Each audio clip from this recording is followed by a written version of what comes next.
Episode 65, titled Local Privilege Escalation Patterns, we're focusing on how local weaknesses turn user access into admin capability, which is a common pivot point in real attacks and a frequent theme in exam questions. Getting onto a machine as a standard user is often not the end goal, because many meaningful actions require elevated privileges, such as disabling security tools, accessing protected data, or modifying system configuration.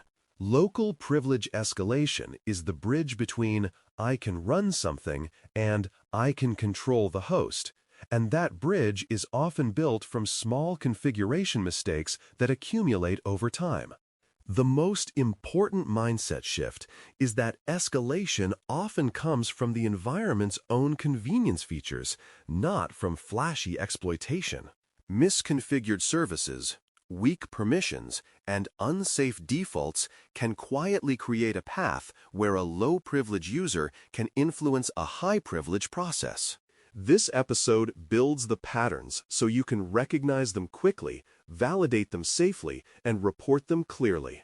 Privilege escalation, in this context, means gaining higher permissions on the same host, not moving laterally to another machine.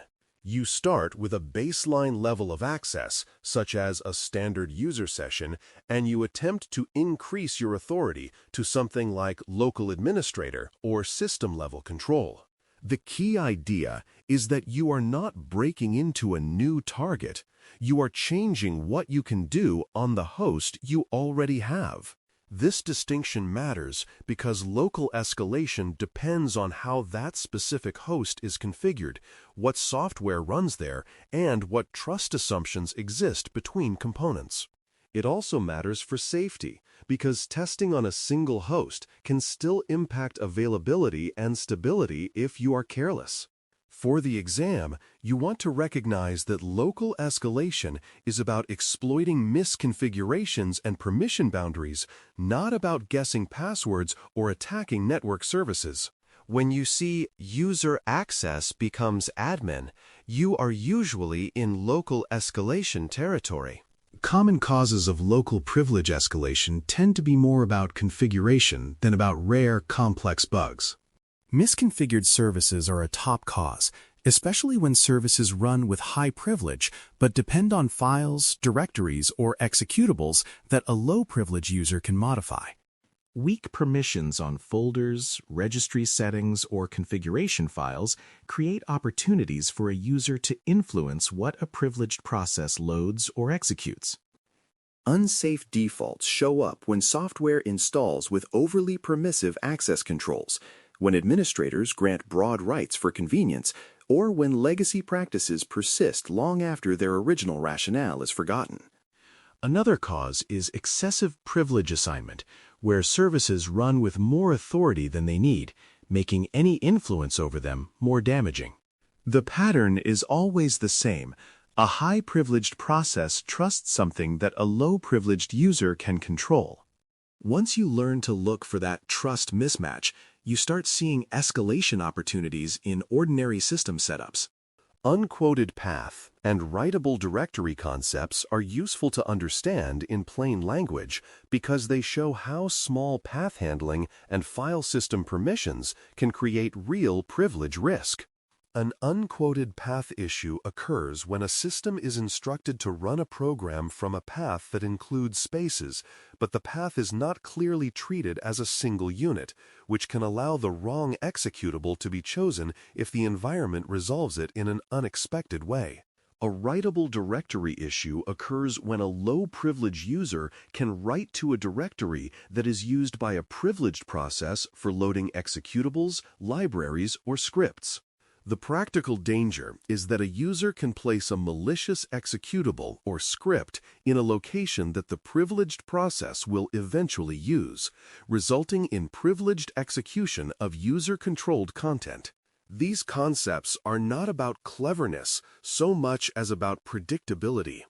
Systems follow rules, and if the rules allow search here first behavior or load from a writable location, escalation becomes possible. For exam thinking, the simplest phrasing is that paths and permissions decide who can influence what gets executed. Scheduled tasks and startup items are common escalation opportunities because they're designed to run code automatically, often with elevated privileges and often without continuous human scrutiny.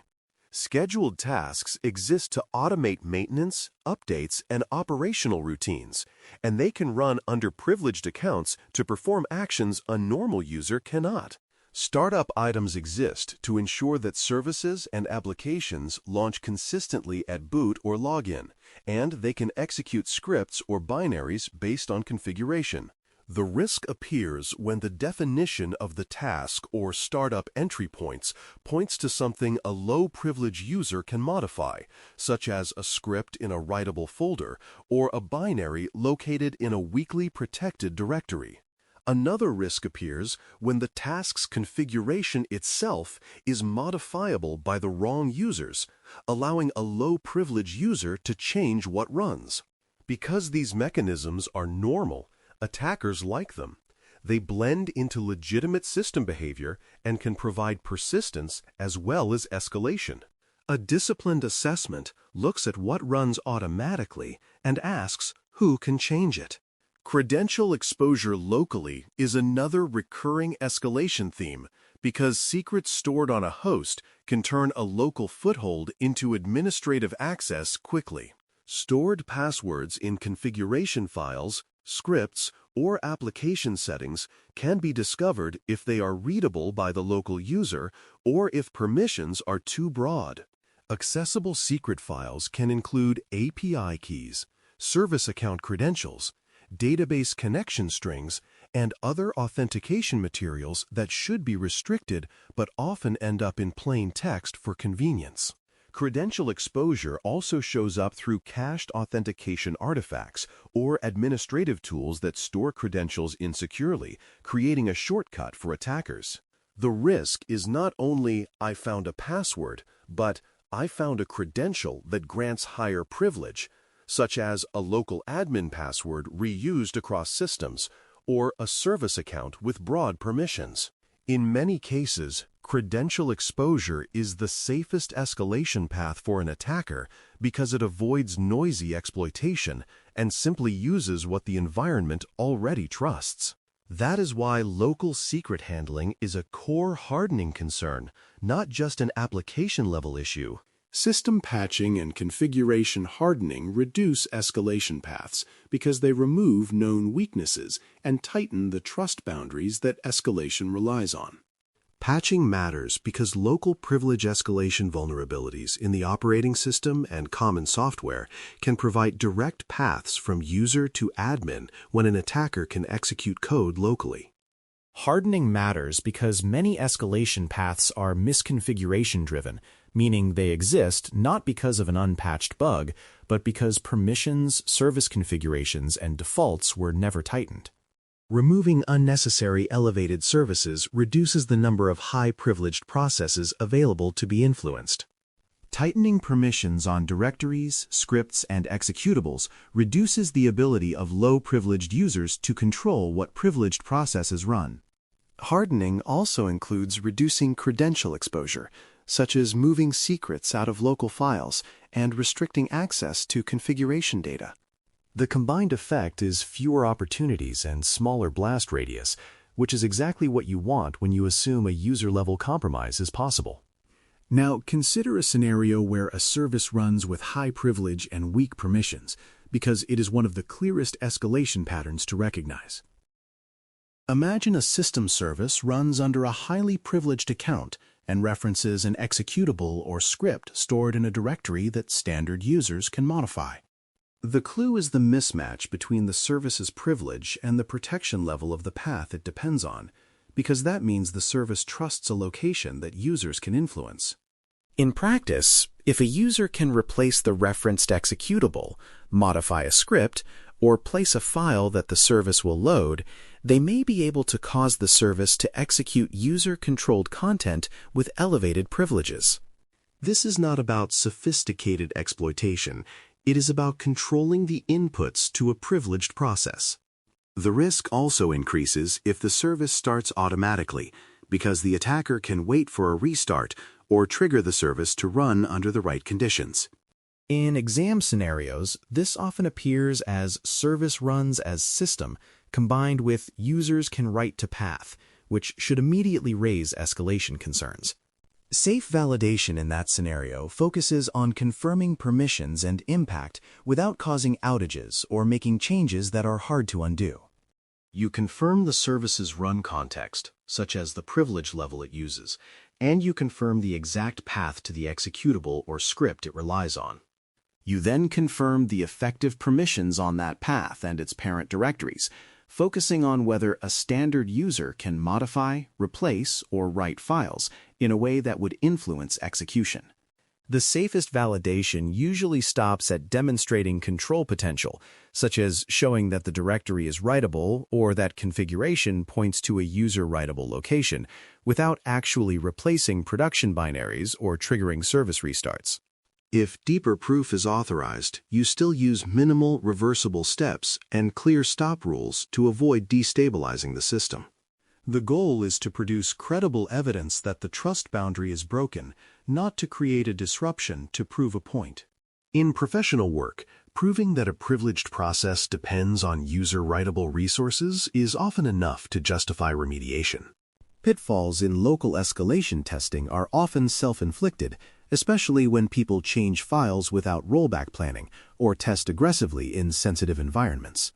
Changing service binaries, altering startup scripts, or editing scheduled task definitions can cause outages, break applications, or create persistence artifacts that are difficult to remove cleanly. Testing in sensitive environments, such as production servers or safety-related systems, raises the stakes because even small disruptions can have outsized consequences. Another pitfall is collecting or handling exposed credentials irresponsibly, such as copying secrets into insecure notes or retrieving more sensitive data than needed. It is also easy to misinterpret permissions by looking at nominal settings rather than effective permissions, which can lead to false conclusions. The professional approach is conservative: confirm, document, and recommend fixes while avoiding unnecessary changes. When you need to demonstrate impact, you do so with reversible, scoped steps and with clear coordination.